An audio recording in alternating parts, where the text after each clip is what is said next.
Ингэр замнаас сүүний үнэрсээс Тэхээс муглаас он жилүүд үлэрсэн энээр ханжаараас нь гарын хээ доторх ээжээс минь үлдсэн ганцхан дээр надад бий. Бурхан болоод ээжийг нь холоо явахын цагт улбараа үлдсэн намайг хүчиж хоцорсон гэлээ. Илүү хүн чамд Ингэрийн мөнгөнд авчиг өсөв өлөж өссөн гэлээ. Хоногийн түүчэнд энэ нэг байцаар хэл дөнгөж ороод юм аавгаа зовоосон гэдэг.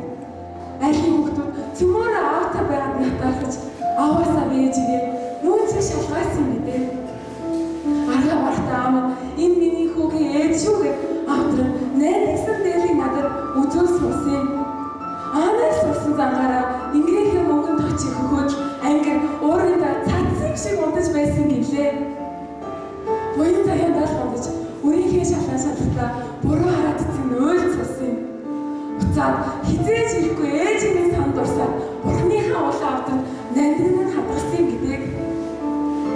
Сөхөр цугаад Ингэртэй тэрэн хацраанах сүү өнөртөж ээжээ гэд хашгирмаар санагддаг. Сул асханаа явсаа байж дийлэхгүй боллоо сүү нэгцэн